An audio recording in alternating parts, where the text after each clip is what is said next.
ہم ایک موضوع پر گفتگو کی گویا ایک سیریز چلا رہے ہیں، اور وہ یہ ہے کہ دور جدید میں ہماری کون سی ذمہ داریاں تھیں جن کی طرف سے ہم نے غفلت کا اور کوتاہی کا مظاہرہ کیا، ہم سے مراد مسلمان۔ تو اس میں 2-4 نشستیں پہلے ہو چکی ہیں۔ آج ہم علمی پہلو سے بات ہو گئی ہے اور کسی قدر اخلاقی جہت سے بھی گفتگو ہو چکی ہے، کیونکہ انسانی ذمہ داریوں کی 2 ہی قسمیں ہیں، یعنی دین ہم پر جو ذمہ داریاں عائد کرتا ہے دنیا میں رہنے کے لیے، ان کی بنیادی طور پر 2 قسمیں ہیں، ایک علمی اور ایک اخلاقی۔ تو ان دونوں پہلوؤں سے کچھ گفتگو جو اب یاد نہیں رہی لیکن امید ہے کہ ہو چکی ہیں وہ 3-4 نشستوں میں۔ تو علم ہو یا اخلاق، دونوں میں داخلی اور خارجی کی تقسیم ہے۔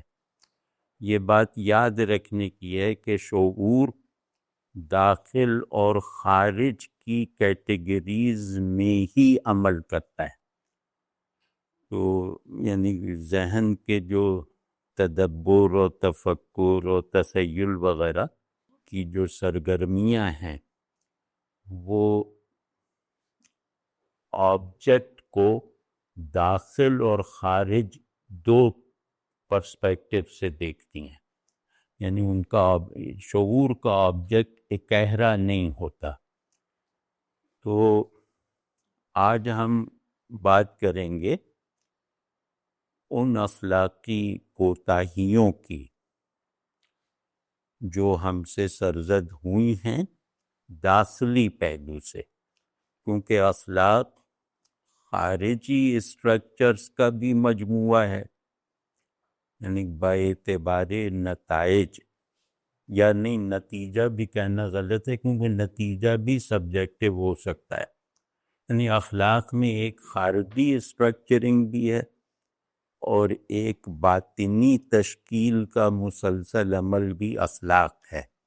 تو اخلاق کا اندرونی پن اور اخلاق کا باہری پن، یہ ان دونوں پہلوؤں پر کو پیش نظر رکھے بغیر ہم اور چیزوں کی طرح اخلاق کی ماہیت بھی نہیں جان سکتے۔ تو یہی وہ پہلو ہے، یہ جو بات میں اب کہنے جا رہا ہوں کیونکہ یہ اسی وقت ذہن میں آئی ہے تو کہہ رہا ہوں، لیکن فی الحال اتنی متعلقہ بات نہیں ہے۔ وہ یہ ہے کہ اصل داخلی پن اور خارجی پن، یہ جو میں نے عرض کیا کہ داخلیت اور خارجیت ایک ہی آبجیکٹ کا داخلی پہلو اور خارجی پہلو، یہ بالآخر بدلتا ہے غیب و شہود میں۔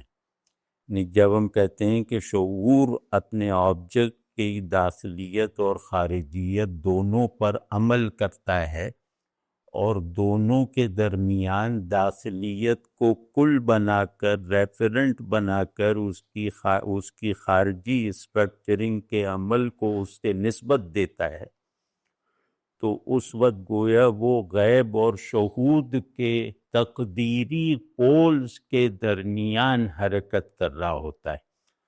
تو کیونکہ علم ہی نہیں، اخلاق بھی شعور کی پروڈکٹ ہے۔ شعور کہتے ہیں وجود کی ایک دراصل مشکل اصطلاح استعمال کر دوں، وہ اردو میں اضافہ ہوگا تو وہ ہے مشکل، بہرحال شعور کی خود احتوائی، ٹھیک ہے، شعور کی خود احتوائی کا مطلب ہے سیلف کنٹینمنٹ، ٹھیک ہے، وجود اپنے کمال میں آئیڈیا ہے، تو آئیڈیا اپنی ساخت میں شعور ہے. تو اس کو میں کہہ رہا ہوں کہ شعور وجود کا مطلب، شعور جو ہے وہ وجود کی سیلف کنٹینمنٹ ہے، ایک ریئلائزیبل سیلف کنٹینمنٹ ہے جس کو آئیڈیا کہتے ہیں. یہ ممکن ہی نہیں ہے غیب کو کل اور شہود کو اس کا جز بنائے بغیر. یہ مطلب انسانی کہ شعور کی سب سے بڑی پروڈکٹ علم نہیں ہوتی.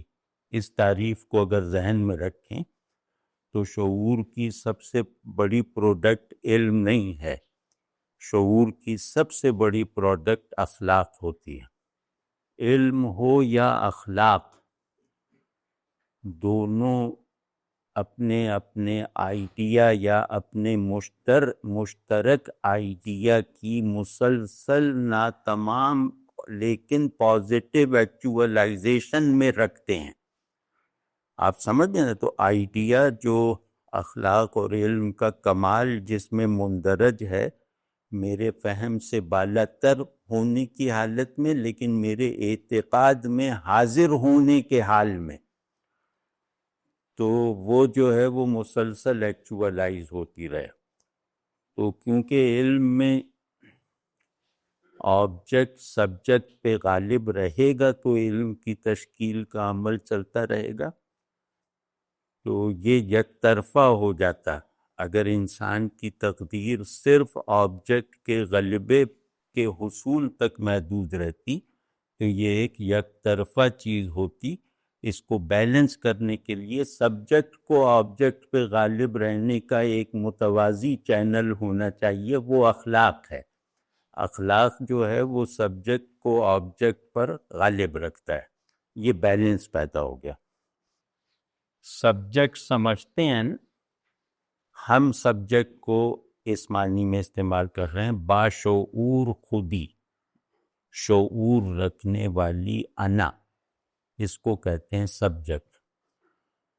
آبجیکٹ کہتے ہیں شعور جس پر اپلائی ہو ایک دوسرے پن کے ساتھ. تو آبجیکٹ بھی داخلی اور خارجی ہوتا ہے. اس کا ایک مظاہرہ یہ ہے کہ کبھی کبھی سبجیکٹ ہی اپنا آبجیکٹ بنتا ہے. ٹھیک ہے نا؟ تو خیر وہ تو سبجیکٹ اور آبجیکٹ سمجھ جائیں نا کہ باشعور انا اور شعور کا ہدف بننے والی کوئی بھی شے جو خود شعور بھی ہو سکتا ہے. ہاں، تو موضوع یہ تھا کہ اخلاق کی داخلی ڈیفینیشن کے ساتھ، اخلاق کے داخلی اصول کے ساتھ ہم نے رہنے میں کوتاہی کی ہے. یہ ایک بہت بڑا سبب ہے ہمارے موجودہ زوال کا. تو اس کی ابھی کچھ تفصیل انشاءاللہ عرض کرتا ہوں. مسلمان کے لیے اخلاق کا مطلب ہے اللہ نے انسان کی جو حقیقت اور مقصد بتایا ہے، اللہ نے ہمیں ہماری طرف ہدایت بھیجتے وقت ہمیں خود ہمارا وہ شعور عطا فرمایا ہے جو ہماری نفسیات اور ذہن وغیرہ کے کسی تجزیے سے ممکن نہیں تھا. وہی جو ہے وہ علمی نارسائی کا ازالہ ہے نا. تو اللہ نے ہمیں یہ بھی بتایا کہ تم یہ ہو، یہ بھی بتایا کہ تم اس لیے ہو، یعنی ہمارے وجود کی حقیقت بھی بتاتی اور غایت بھی سمجھاتی. تو اپنے وجود کی بتائی ہوئی، یقینی طور پر بتائی ہوئی حقیقت اور غایت اگر طبیعت کو مغلوب کر لے تو اس کے نتیجے میں جو چیزیں پیدا ہوتی ہیں انہیں اخلاق کہتے ہیں. یعنی ہمارا تصور اخلاق یہ ہے، اور یہ کوئی اجنبی تصور نہیں ہے. اس میں کیریکٹرز یا اوریجن مختلف ہو سکتا ہے، لیکن اخلاق کی تعریف ہی یہ ہے کہ آئیڈیا آف گڈ کی احوالی اور عملی اسٹرکچرنگ، یہی ہے نا اخلاق کا مطلب. تو آئیڈیا آف گڈ یعنی تصور خیر، وہ ذہن پیدا نہیں کرتا، قبول کرتا ہے. اسی وجہ سے تصور خیر اجتماعی ہوتا ہے، انفرادی نہیں ہوتا، کیونکہ آئیڈیا ہے نا، مشترک ہوگا. تو وہ آئیڈیا آف گڈ کہہ کے فارغ ہو جاتے ہیں. لیکن اخلاق بننے کا سلسلہ ویسے ہی ہے جیسے ہمارے یہاں ہے.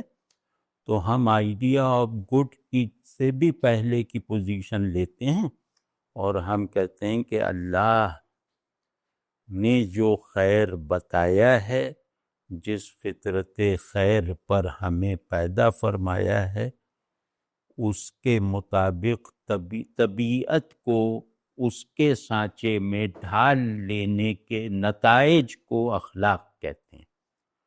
ٹھیک ہے نا؟ ہمارے یہاں دینی تعلیم و تعلم کے اداروں میں، یا سیفلی کہہ سکیں تو جدید روایتوں میں، اس انتہائی بنیادی ریئلائزیشن سے کوتاہی اور غفلت برتی گئی ہے، اور اس کے بہت زیادہ بھیانک نتائج نکلے ہیں، جن میں سے ایک ہولناک نتیجہ میں ابھی عرض کرتا ہوں، وہ یہ ہے کہ خدا کا وجود یقینی نہیں رہ گیا. آپ کیا سمجھتے ہیں کہ یہ کیا ذہن کی بیداری ہے جو خدا کو حقیقی بنائے رکھتی ہے؟ بالکل نہیں، کیونکہ ذہن اس بات کا عادی ہے کہ وہ تصور کو تصدیق پر غالب رکھے. اچھا ذہن کسے کہتے ہیں؟ کہ جس کا کانسیپٹ آف آبجیکٹ پر غالب رہے، اس سے زیادہ ہو. ذہن کی ساری تگ و دو یہ ہوتی ہے کہ وہ جس چیز کو اپنے اندر جگہ دے، اس چیز سے زیادہ مکمل کر کے اپنے اندر اتارے. ٹھیک ہے نا؟ تو علم سے نہیں ہے یہ، اور اللہ علم کا بلا واسطہ موضوع بھی نہیں ہے. تو جو موضوع ذہن کے لیے بالواسطہ ہو، ذہن کی اس بالواسطہ آبجیکٹ کے ساتھ وابستگی کے نتائج حسی ہو ہی نہیں سکتے. ٹھیک ہے نا؟ تو یہ ذہنی کمزوری نہیں ہے، یہ اخلاقی کمزوری ہے، جس کی وجہ سے خدا ہمارے لیے اس طرح نہیں رہ گیا جس طرح وہ چیزیں ہوتی ہیں جن پر ہمیں یقین ہے. اب خدا ایک مفروضہ، ایک تصور، ایک ضد، ایک عادت رہ گیا ہے، اور اس سے زیادہ شاید اجتماعی اسکیل پہ وہ موجود نہیں ہے. تو اس کا میرے خیال میں بنیادی سبب یہ ہے، یعنی بنیادی سبب اخلاقی ہے. اخلاق ہماری روایت میں یہ علم تعلق ہے. تو جب آپ نے علم تعلق کے سورس کو بند کر دیا ہے، تو پھر ظاہر ہے کہ اللہ غیر حقیقی، یا یہ کہ ایک تسلیم شدہ مفروضہ ہے. یعنی اس وقت اللہ کے ساتھ ہمارے ایمانی تعلق کی بناوٹ ایک تسلیم شدہ ریاضیاتی مفروضے کی طرح ہے کہ مانتے ہیں بس، لیکن اس طرح مانتے ہیں، اس ماننے میں زندگی نہیں ہے. پہلی جو اس سلسلے میں کوتاہی ہے، اگر اس کو ہم فریز کر کے کہیں تو یہ ہے کہ اللہ کہتا ہے کہ مجھے مانو پورے شعور کے ساتھ اور پورے وجود کے ساتھ۔ تو پورے شعور کے ساتھ ماننے میں ہم سے جو کوتاہی ہوئی اس پہ بات ہو چکی کہ ہم شعور کے پورے پن ہی کو اچیو نہیں کر پائے، ہم تو شعور کے حافظے تک محدود قوم ہے نا۔ تو خیر وہ الگ بات ہے، یہ جو پورے وجود کے ساتھ ماننے کا تقاضا ہے، یعنی اپنے پورے احساسات و خواہشات کے ساتھ اللہ کو مانو، یہ اخلاقی تقاضا ہے، اور یہ بندگی کے اخلاقی جوہر کو بیدار کیے بغیر ممکن نہیں ہے۔ تو ان معنوں میں جو فقرہ کہنا چاہیے وہ یہ کہ ہم نے اس بنیادی ربانی تقاضے کو دونوں جہتوں میں نظر انداز کیے رکھا، دینی تعلیم و تعلم، دینی دعوت و اصلاح کے نظام میں۔ تو ایک سبب یہ ہو گیا، دوسرا یہ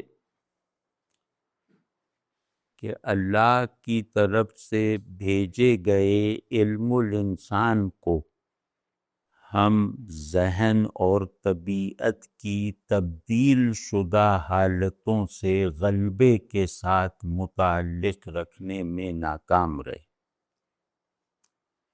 اس میں ایک قیمتی بات ہے میرے خیال میں، وہ یہ کہ حالات سے ذہن بنتا ہے، حالات طبیعتوں پر اثر انداز ہوتے ہیں، حالات گویا انسان کو اپنی ایک فکسڈ ڈیفینیشن میں رکھتے ہوئے اس کے اندرونی میکینکس کو بدلتے رہتے ہیں، یہ تقدیر ہے، اس سے مفر نہیں ہے۔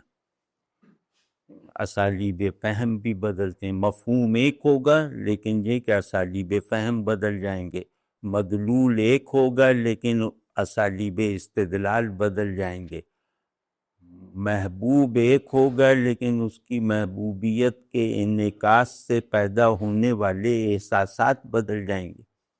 یہ ناگزیر ہے، مطلب میں عربوں کی طرح اللہ کو نہیں مان سکتا، تو یا وہ مزاج میرا نہیں ہے، یہ ناگزیر ہے۔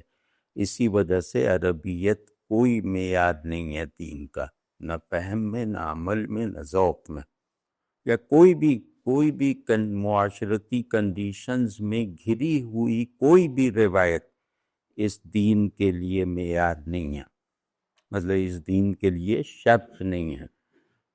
اب یہ ایک بات ہو گئی، تو اب ذہن، طبیعت اور حالات اور احوال یہ ہمیشہ تبدیلیوں سے متاثر ہوتے رہیں گے، ہمیشہ ان میں اندرونی اور بیرونی تبدیلیاں آتی رہیں گی، یہ تقدیر الہی ہے، اس میں ایک حکمت ہے۔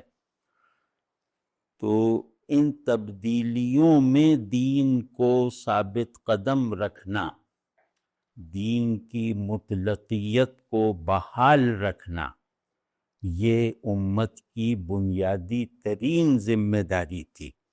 اس ذمہ داری کو ادا کرنے میں ہم سے دو طرفہ کوتاہی ہوئی۔ ایک کوتاہی یہ ہوئی کہ دین کو مخصوص مظاہر تک محدود رکھ کے تبدیلی کا انکار کرنا، اور دوسرا یہ کہ تبدیلی کی رو میں بہتے ہوئے دین کو تبدیلیوں کے تابع رکھنا، جو آج کل ہو رہا ہے۔ تو یہ دونوں غلط موقف ہیں نا، تو دین کبھی irrelevant نہیں ہوگا، یعنی تبدیلیوں میں دین ریلیونٹ رہے گا، مؤثر رہے گا، بس اپنی شرط پہ رہے گا۔ یعنی دین ہر تبدیلی کے ساتھ سازگاری کی نسبت رکھتا ہے، لیکن حجت کی فارم میں، غلبے کی روح کے ساتھ، وہ گویا تبدیلی کو جواز دیتا ہے یا تبدیلی سے روکتا ہے، اپنے جواز پہ تبدیلی کو قبول کرواتا ہے اپنے بخشے ہوئے جواز پر، اپنی شرط پر۔ تو یہ جو بیچ کا راستہ تھا کہ دین کو ریلیونٹ رکھنا، اس کے جوہر غلبہ کے ساتھ، یہ ہم نے بری طرح نظر انداز کیا، اور علمی نقصان جو ہونا تھا وہ ہو گیا۔ اس سے اخلاقی نقصان بہت بڑا ہوا ہے۔ اخلاقی نقصان کیا ہوا ہے؟ نہیں کوئی صاحب بتائیں، وہ اصل میں تھوڑا بہانہ ڈھونڈ رہا ہوں، مجھ سے بولنے میں دقت ہے۔ ہاں سچ لیڈی یہ ہو سکتا ہے کہ غلط و صحیح کا تصور نہیں، آپ کنفیوز ہو گیا ذہن۔ ہاں بہت صحیح، بہت صحیح، بہت صحیح۔ لیکن غلط صحیح میں چلو علم بھی آتا ہے نا، تو تبدیل شدہ معاشرے میں تعلق کے موڈس اور ویز طرح جاتے ہیں، تو وہ سے موڈ میڈیمس چینج ہو جاتے ہیں، اب ہم ان کے ساتھ ریلیونٹ نہیں رہتے، تو پھر اخلاق کو ایکسرسائز کرنے کا پورا ایک جو میدان ہے وہ ہم سے جاتا ہے، ایک پہلو یہ۔ بہت صحیح۔ اور اخلاق جبر بن جاتے ہیں، یعنی اخلاقی ریلیونس حالات کے ساتھ نہ برقرار رہے تو اخلاق مصنوعی ہو جاتے ہیں، جبر بن جاتے ہیں، اور یا ضد بن جاتے ہیں، یا دل میں چوٹ رکھتے ہوئے ان پہ عمل ہوتا ہے، اور رفتہ رفتہ اپنی کشش گنوا بیٹھتے ہیں۔ یعنی اچھائی، موجودہ دین کی طلب کی ہوئی اچھائی، کوئی بھی اچھائی موجودہ حالات میں مشکل محسوس کرے تو اگر میں حالات سے اس کی ریلیونس کے زاویے دریافت کرنے میں ناکام رہ جاؤں یا اس طرف سے غافل رہ جاؤں تو پھر اچھائی تصنع کے ساتھ ہوگی، اداکاری کے ساتھ ہوگی، صرف معاشرت میں ہوگی، تنہائی میں باقی نہیں رہے گی، ایک احساس جبر کے ساتھ ہوگی۔ اخلاق قانونی بناوٹ اختیار کر لیں گے، اخلاق کا زوال ہے کہ یہ قانونی بناوٹ اختیار کر لیں، اور پھر رفتہ رفتہ یہ سب بوجھ بن جائے گا اور مجھے یہ سب چھوڑنا پڑے گا۔ تو ہمارے یہاں یہ آخری مرحلہ آ چکا ہے، اب اخلاق کی پوری ڈیفینیشن، اخلاق کے سارے نمونے ہم مغرب سے یا ترقی یافتہ خوشحال منظم معاشروں سے عکس کرنے پہ مجبور ہو چکے ہیں، مجبور بھی کیا، مائل ہو چکے ہیں۔ یعنی اچھائی کا دینی اوریجن ہمارے اندر سے غائب ہو چکا ہے، یعنی کسی چیز کے صحیح ہونے کی سب سے بڑی دلیل اور افادیت یہ ہے کہ وہ چیز اللہ کی معرفت میں معاون ہے۔ کسی بھی چیز کا سب سے بڑا علمی فائدہ یہ ہے نا، تو وہ بھی ہم نے دوسروں سے عکس کرنا شروع کر دیا، اور اخلاق کا بھی کہ جو تعلق مع اللہ میں مضبوطی کا مسلسل سبب بنے۔ اخلاق کا اس کے علاوہ ہمارے یہاں کوئی مطلب نہیں ہے، کہ جو اللہ کے ساتھ تعلق میں میری مدد کرے، یعنی اللہ کے ساتھ تعلق کی قابلیت پیدا ہونے میں میری مدد کرے، کیونکہ اخلاق قابلیت کو کہتے ہیں نا۔ اب آپ خود سوچ لیں کہ جس کے احوال سے اللہ نکل جائے، ہم وہ بد نصیب ہیں جن کے افکار سے بھی اللہ نکل گیا ہے اور جن کے احوال سے بھی اللہ لا تعلق ہے۔ دنیا میں سب سے بڑی بدی اللہ سے لا تعلقی ہے۔ دنیا میں سب سے بری وہ اچھائی ہے جو اللہ سے بے نیازی پیدا کرے۔ یعنی شیطان داڑھی بڑھا کر زیادہ خطرناک ہے، شیطان ہٹلر کے حلیے میں کم خطرناک ہے، شیخ حرم کے لباس میں زیادہ خطرناک ہے۔